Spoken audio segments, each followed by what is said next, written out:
Dr. Lakshmi Kumar, and welcoming Dr. Lakshmi and our viewers to the interview series of Brand India Women in Business. This is for all our viewers and audiences. Do join us for the Global Women in Trade Summit 2021 from the 5th to the 8th of March. You can also nominate for the exhibition at zero cost. Get access to loan by SBI, SIDBI, access to national global markets, and nominate for Brand India Awards 2021. We bring the series of broadcasts as a flagship initiative by Global Council for Promotion of International Trade. We have a strong belief in the mission articulated by our founder and director, Mr. Santosh Ganesh, which is to empower, collaborate, innovate, and stand together as true human beings and not miss the human touch. So my name is Kusum Kanwar, and I am the State President, Women Entrepreneurs Enterprise, Global Ambassador for Diversity and Inclusion and Education for Girl Child, the Global Council for Promotion of International Trade. I'm an educationist for over 3 decades now, Managing Director, KK Kids Learning Systems, founder and CEO, Adapt Skills, a former principal, Billabong High Schools, Malad and Santa Cruz in Mumbai. It is my honor and a great pleasure to introduce Dr. Lakshmi Kumar, the founder director of the Orchid School, Pune, a visionary for educational process that is meaningful and relevant. She strives to bring teaching practices, methods, curriculum in alignment with today's generation of learners along with a business purpose. A certified cross-cultural trainer for Carter's Global Excellence, Global Bond and Language Culture worldwide and business processes, especially the HR process on hiring, team building, leadership styles. She comes with vast experience of working in Indian multicultural business, social, and educational environment. So, welcome, Dr. Lakshmi Kumar, and Thank you. Thank you. thank you. And we begin with what is the concept of holistic education you conceive for the Orchid School? There are three levels in which I define the holistic education. At the entry point, the promises that we make. And while the student is in school, that what kind of a joyful learning experiences that we provide without losing focus on, of course, the mastery of the core competencies. The third one is the defining outcome of what the student goes out with, whether the student is ready, adaptable, adaptive, and eventually they have to contribute to the nation building and the global ecosystem, uh, either in the form of a workforce or it could be a thought leader, but eventually building an ecosystem where they can contribute to the economic, socio-cultural, political, and humanistic environment. Fabulous, fabulous. Thank you so much. That's so much for us, to take away. So, how different is school business like any other ethical and quality business? Uh, I think more than different, how core it is. The school business is embedded on ethical, moral principles because we are constantly behaving and enacting these principles in front of our students. As you know, the famous saying that young people listen with their eyes. So if we want to really, embody our principles, what better way than to start with the school as a business entity is to have ethical practice as the center of it all. And the ethical practice, not just in terms of the business, ethical practice in terms of even dealing with the day-to-day transaction, human transaction within the school.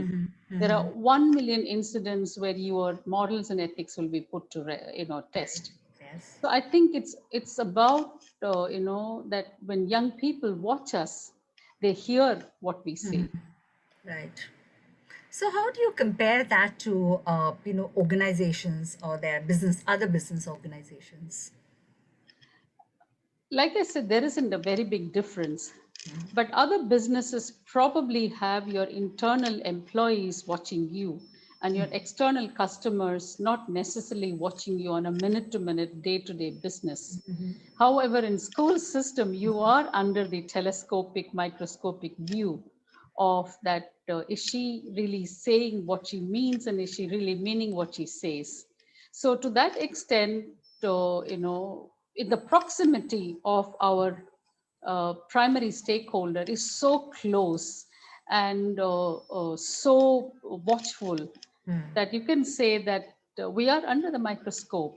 Whereas in other businesses, yes, your employees watch you, your customers watch you, your entire supply chain providers watch you, but you can always hide behind what I call the online or these visual um, screens, so to say.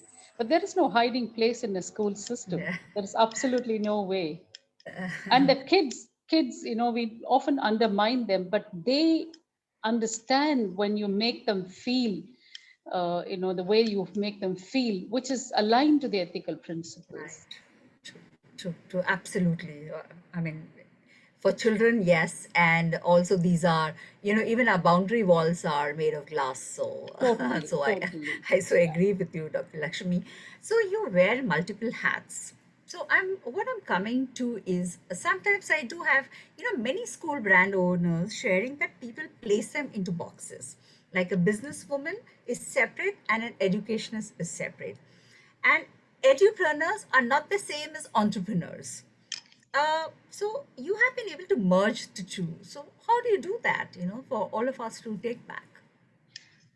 I take the inspiration from the way that our subjects need to be integrated and not compartmentalized. I mean, Right. you really cannot teach, let's say, a concept of water to a student without bringing in the holistic perspective of all the historical, political, geographical, chemical, physical, and literary aspects of water.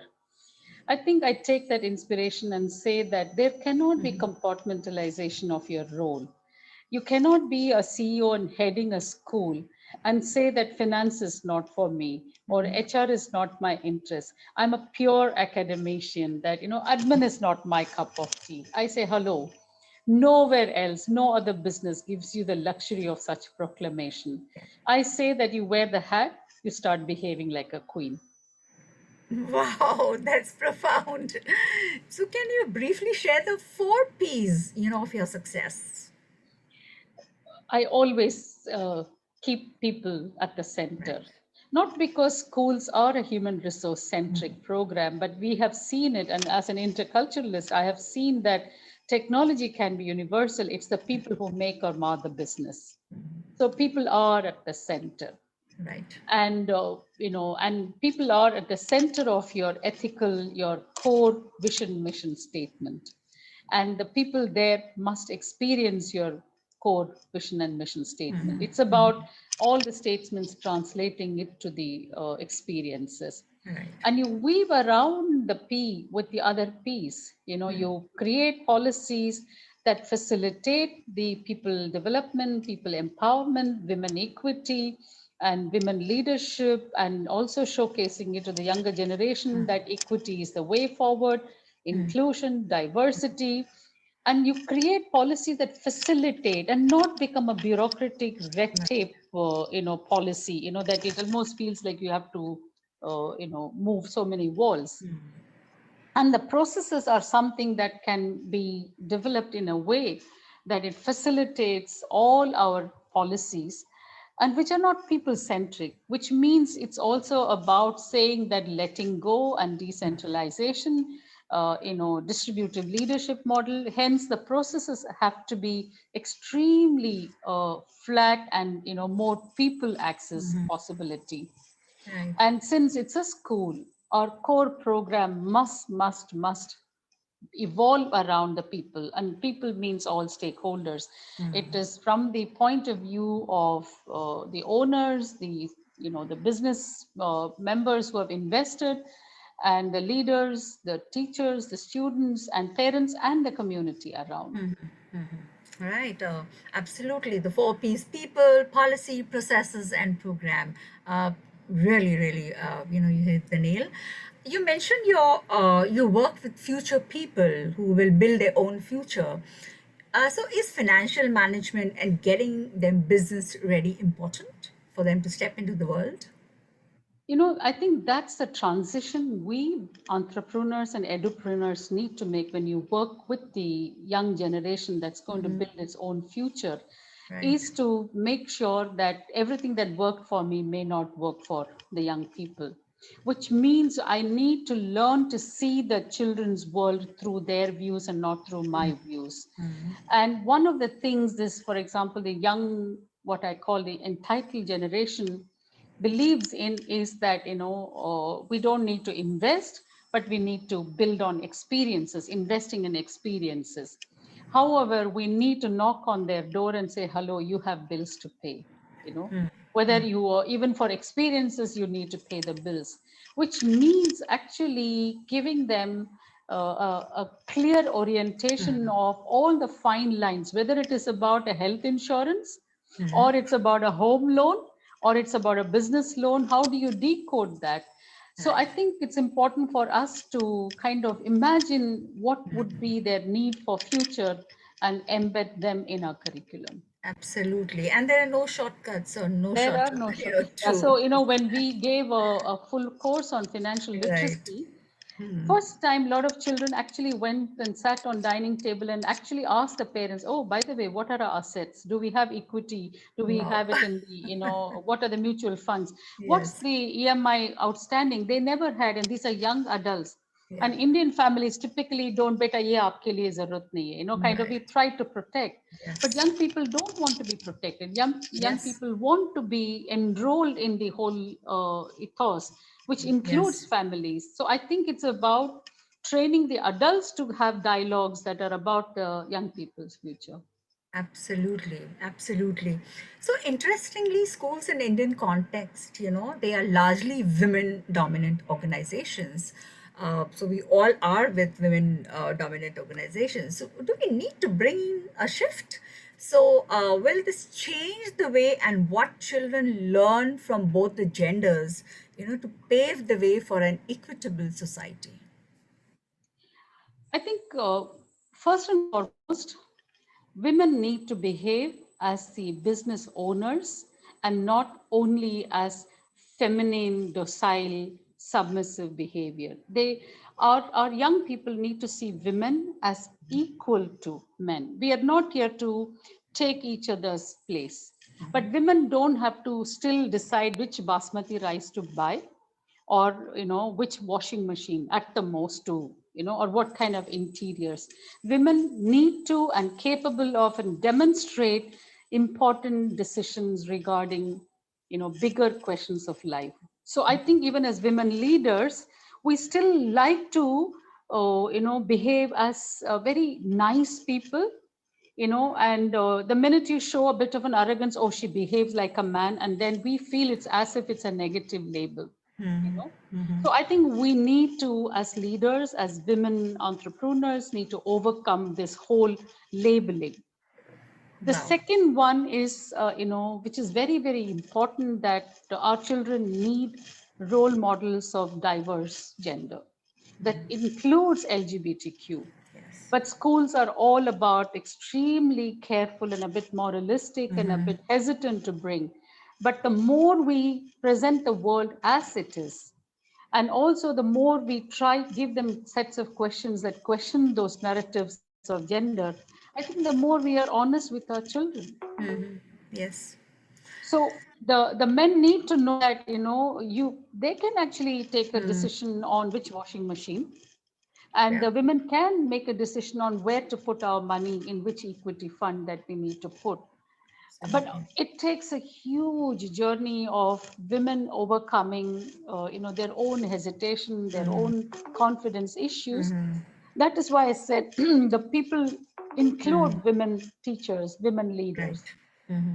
Yes, and I think schools are the seat where the change can happen, and we do need women, leaders like you in schools to change this. So another important aspect that you are a big supporter of is also inclusion of LGBT communities to become truly inclusive, equal, and diverse. You think we can do that in schools, and how? We must, and we can, and we will. Wow. How? Don't wait for others to make the change. You become the supporter and flag bearer for LGBT community inclusion. You may not immediately line up, members in your employee community, but when and if it pops up on your face, let's not pretend and let's not be hypocrites. Right. I think that's the litmus test. If we can pass, and that we let these conversations be a free flowing, non judgmental, and unbiased conversations, there is a beginning. Fantastic. Yes. So, three tips and advices, on the challenges you experienced as a woman in business, probably in your career, and something what all the other women entrepreneurs who are listening to you can learn from. Womanhood is not a limitation. That's my first tip. So change your perspective about yourself. Womanhood is about humanhood. Womanhood is about having equal capabilities and capacities. That's my first step. And this is not just for women, it's also for men who need to say, yes, womanhood is about humanhood and equally capable of steering an organization. The second important narrative for us, our second important tip, is that either you love what you do or quit. Don't do anything half hearted. There is no half heartedness in any business, let alone in education. You can't take this as convenient choice of a profession or a vocation because you're working with future. Third one is when the time comes, quit gracefully. Don't be a mother-in-law who holds this huge bunch of keys and do not let it be transferred to the next generation. Quit gracefully and sit on a chair and just share your wisdom. Wow, that's fantastic, and I'm definitely going to take that that tip from you. Two suggestions to someone just starting out to build school business in these uncertain times.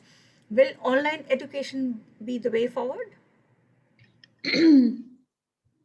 School education cannot completely survive on online, and thank God for that. Because I think if there's anything the pandemic has shown us is that we need schools, the physical space, the human interaction, uh, maybe not the touch for a while because of social distancing, but eventually it must return back to our everyday life. So I think it will be a blended learning and it can be a way forward that we don't have to be in school all days, all the time.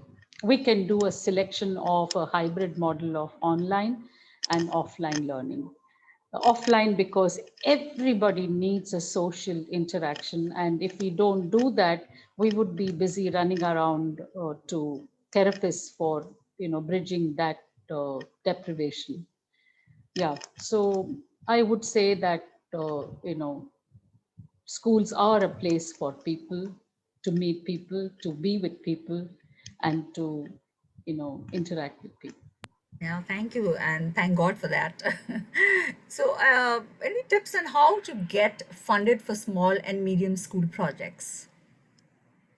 I think I remember me standing in front of my board of directors who had no clue of education and they trusted me.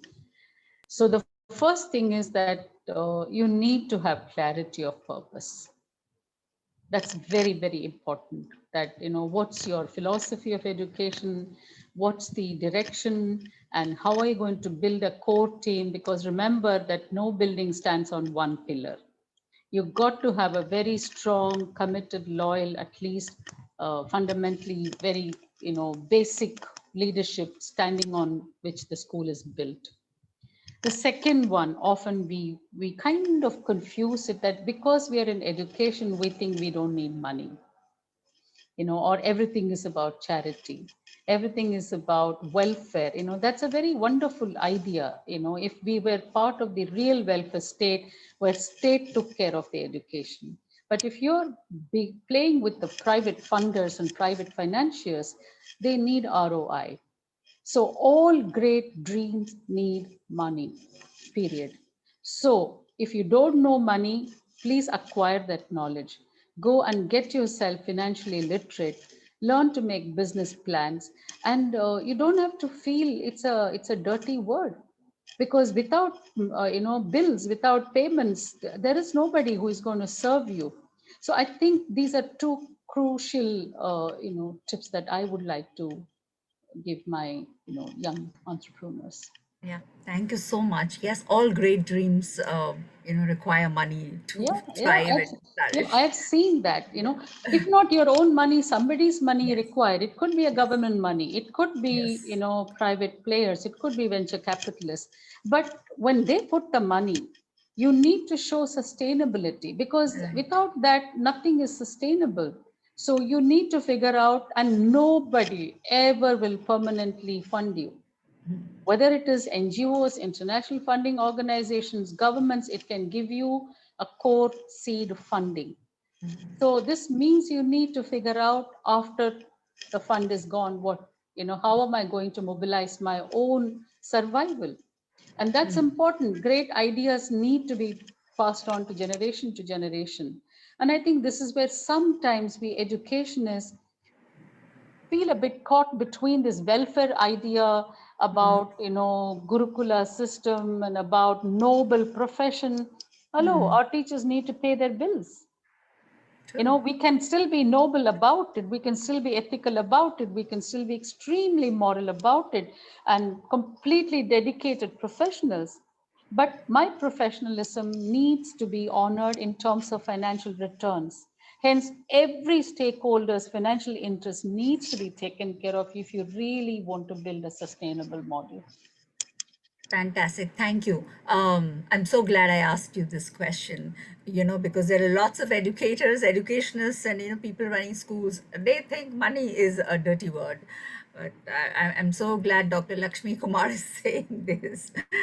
So, what are the creative strategies you use to execute, say, minimal cash flow in these times?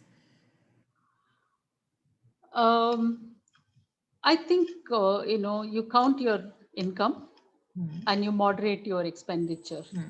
If in this pandemic time that there is going to be a dip or there is going to be a disruption in your cash flow, your outflow cannot be the same. Right. Which means whether you want to call it a modified budget, you want to call it some sacrifices, or maybe you want to take some tough calls. That's another thing that women need to, as leaders, sometimes need to take tough calls. We don't have to always operate only from heart. The balance of heart and head is required, and that's when we women leadership also would be completely respected. So it's all about balancing what comes to you and what needs to roll out. Wow. Fantastic. And Uh, I think yeah. more than a creativity, it could be a consensus basis. So you have your core committee. You don't have to sit alone and make these decisions. And in case you have to then enroll your team. But if you Right. have a luxury of a team, sit down and say, you know what, we have, instead of 100 rupees, we have 80 rupees. What do we do? Yeah. What do we do? So I think the creativity is about enrolling people and seeing, kind of prioritizing. These are very, very basic skills. And finally, the creativity is about synthesizing these skills to, cope with the situation so that the loss is very minimal. Yes, absolutely. Do you believe that there is no real thing called work-life balance for educationists or for people in the sector? What is it that we do differently? Well, I think you work and you live. Yeah. So, and you bring the balance. This whole prescription Right, model doesn't suit. right. And if you really want to only live, then don't work. And if you really want to only become a workaholic, then probably log out of your commitment oriented life. Find your own balance, but you cannot always, and I don't need to say this. I don't want women to be looked upon as some kind of a weaker element or an aspect in the employee ecosystem, because she will come with her child's illness or family problem. Well, we are a primary caregiver in our world, in the entire world. I work with the West. Primary caregiving is not taken away from the women's plate. You can be the director, but you still have to come in the evening and say, Didi, raat ko kya khana pakana hai? Or you can be the director, you still have to sit down if your child has a breakdown. Okay, so I'm not undermining our dual roles or our multiple role, but we must not negotiate using that in our work life, because our work life depends on our commitment and our professionalism. So Wow. I think you can be professional and you can be personal. Absolutely. I really loved what I read. One of the lines that you wrote, I work intensely and party joyfully. Absolutely. So Yeah, yeah, let yeah, that be everyone's yeah. mantra. Yeah, yeah, Yeah. absolutely. I know we are just discussing a retreat in a couple of weeks. And I Right. told my colleagues that we will go to, someone said we can go to this place. I said, I'm not interested in a very, straight jacketed square kind of. Let's go to a nice farmhouse. Let's really enjoy and work, you know Right. and we can and we don't have to look at each other as some kind of a nerd or some kind of a weirdo. No, we can assimilate both. Absolutely true. I so resonate with you. You speak of the value of attached detachment and tentativeness of all happenings. We'd like to hear of it. Well, COVID has, if not anything, reminded how tentative life is, Right. how tentative everything is, whether it's your title, your status, your money, your health, your relationship. Uh, so I think it reminds you, life journey reminds you. But more importantly, I think as leaders, as entrepreneurs, as owners, we must learn to sit on our chair very lightly. Yeah. Because however much I would love to believe that this organization cannot function without me, I know that's not the truth. I know that's not the absolute truth. I cross the road and I don't come back, the organization must survive and thrive. And that's my everyday commitment, to be attached to, eventually detached, to prepare the team, to prepare the organization for my eventual departure. So that while they will miss you and while they will really, really, long for you, but they don't get paralyzed.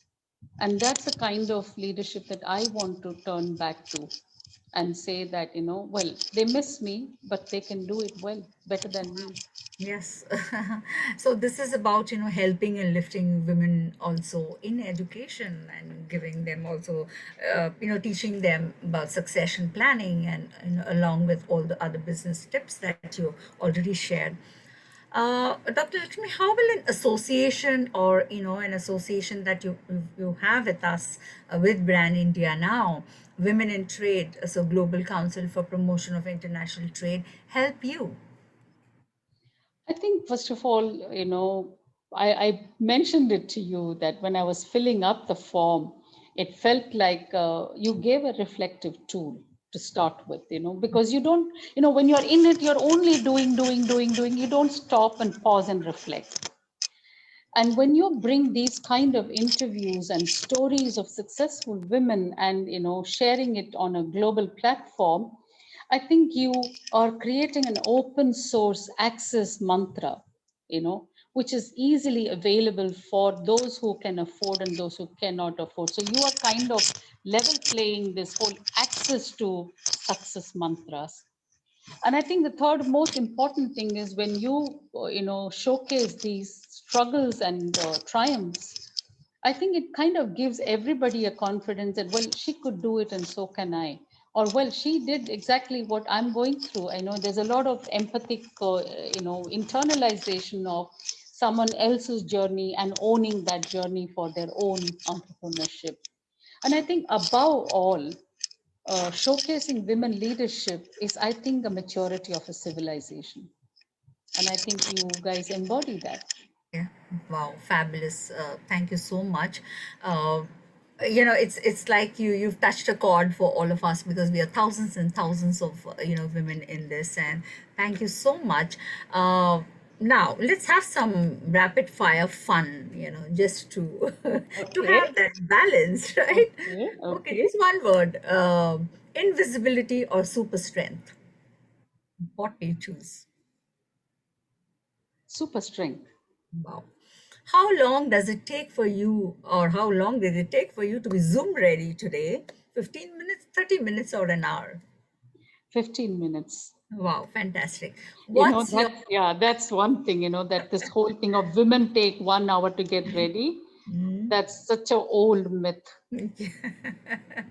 and trust the online platform and where we are running from one webinar to Yeah, the yeah, other? yeah, yeah. Yeah. We just put the lipstick and we are ready. Absolutely. This is my fourth one today, so Yeah, all in yeah, in a line. yeah. So, what's your favorite carb?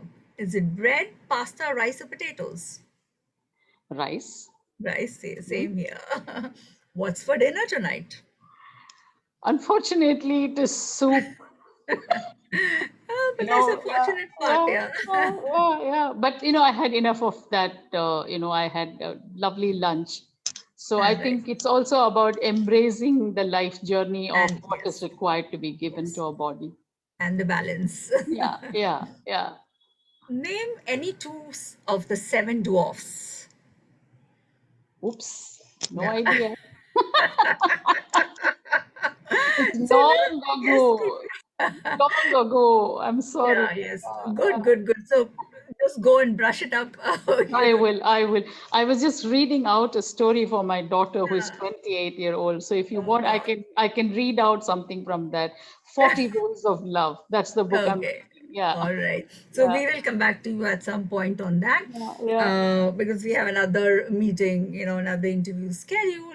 So thank you, Dr. Lakshmi Kumar, Thank and you. namaste, everyone. Namaste. Thank Until you. we Thank you. meet again with our next powerful interview series of Brand India Women in Business. Now, a flagship initiative by Global Council for Promotion of International Trade and Confederation of Indian Micro, Small and Medium Enterprises. Do join us for the Global Women in Trade Summit 2021 from 5th to the 8th of March. Nominate for the exhibition at zero cost, get access to national global markets, nominate for Brand India Awards 2021. Let me leave you with a great thought by the dynamic and inspiring founder of the Orchid School in Pune, who is high on relationship quotient that has helped her build partnership in businesses. She says, our universe needs influencers and not mere successful people. School systems can create thought leaders who are capable of creating equal and sustainable world. Thank you so much and God bless you.